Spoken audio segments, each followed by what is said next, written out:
आज सबसे पहले तो शायद आप लोगों में से काफ़ी लोगों को इल्म हो चुका होगा कि आज हमारे दरमियान से एक और अज़ीम मारूफ़ हस्ती उठ गई है, अल्लामा ज़मीर अख्तर नक़वी। अल्लाह ताला उनके दर्जात में बुलंदी अता करे। आपसे गुजारिश है कि सूरह फ़ातिहा और हो सके तो नमाज़ बहशत क़ब्र ज़रूर आप उनकी पढ़ें। बस एक बात मैं इनके बारे में बताना चाहूँगी आप लोगों को।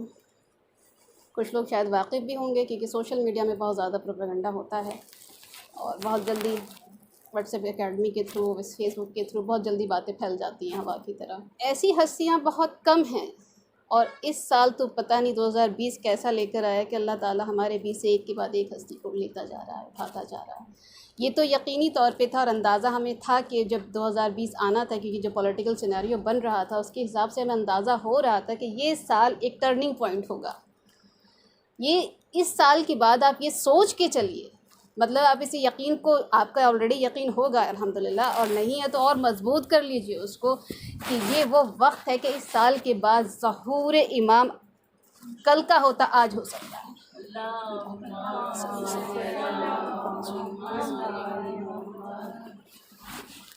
ज़मीर अख्तर साहब ने तकरीबन 1000 से ज़्यादा किताबें लिखी हैं और शायद कोई हस्ती छोटी होगी अहले बैत में से जिस पर इन्होंने काम नहीं किया है। और हिस्ट्री पर, तारीख़ पर जो इनकी नज़र है वो अभी तक मैंने उर्दू जितने भी ख़तीब हैं उनमें किसी से मैंने नहीं देखा है।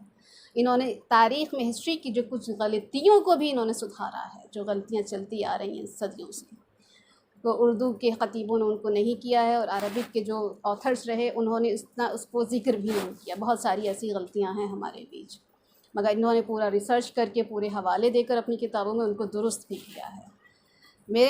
मैं इन्हें एक तरह से, मतलब मैं जब पढ़ती थी तो मेरे सवाल, जहन में कुछ सवाल ऐसे आते थे जो मुझे कहीं से जवाब नहीं मिला, या तो इनकी किताबों से मिले हैं कुछ जवाब या मुझे इनकी मजालिस से मिले इनके जवाब।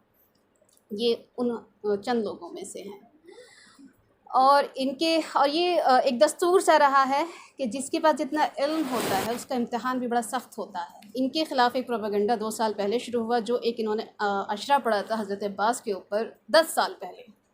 उसमें से एक क्लिप को उठाया गया, नेपाल के मुअज़्ज़िन को उठाया गया और उसको इतना ज़्यादा उछाला गया और बहुत बदतमीज़ियाँ की और ख़ुद अपने अहले शिया में से लोगों ने बदतमीज़ियाँ की हैं। तो बहरहाल मुझसे जितना हो सका मैंने उनका दिफ़ा किया है, हर जगह अब भी करती रहती हूँ, करती रहूँगी।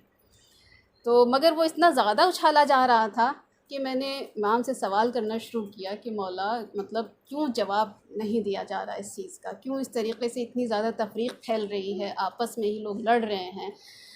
तो अब यह है कि आपका यकीन है तो ज़रूर आप भी इसको नुस्खे को आज़माइए, बजाय आपस में लड़ने के। आपका इमाम मौजूद है, आप रुजू क्यों नहीं करते? आपका मरजा मौजूद है, आप उससे रुजू क्यों नहीं करते? आप आपस में लड़ते क्यों हैं ज़रा सी बातों को लेकर? कभी हज़रत क़ासिम के मेहंदी के ऊपर लड़ाई हो रही, कभी किसी चीज़ के ऊपर हो रही, कभी किसी की। ये क्या चीज़ें हैं? ये दुश्मन आपके बीच एक शोशा छोड़ देता है और हम शक में मुब्तला हो जाते हैं।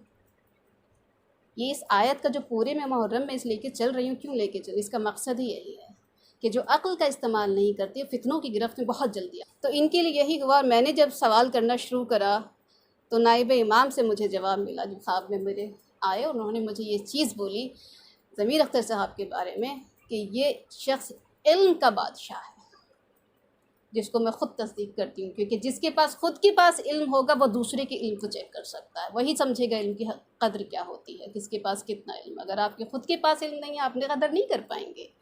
और ये अल्लाह की तरफ से इम्तिहान होता है कि हमेशा इल्म वालों को अक्सर कर कम इल्म या जाहिलों के बीच महफूज कर देता है। उनके सब्र का इस तरह से इम्तिहान लिया जाता है।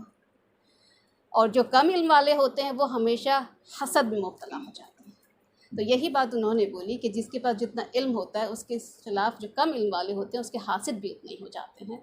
और ये सारी चीज़ें तो चलती रही हैं, होती रहती। इन पर इतना ध्यान तवज्जो देने की ज़रूरत नहीं होती, मगर हाँ, हमें अपने तौर से जो आप कोशिश कर रहे हैं उसको जारी रखिए, तफ़रक़े को दबाने की कोशिश कीजिए, ख़त्म करने की कोशिश कीजिए।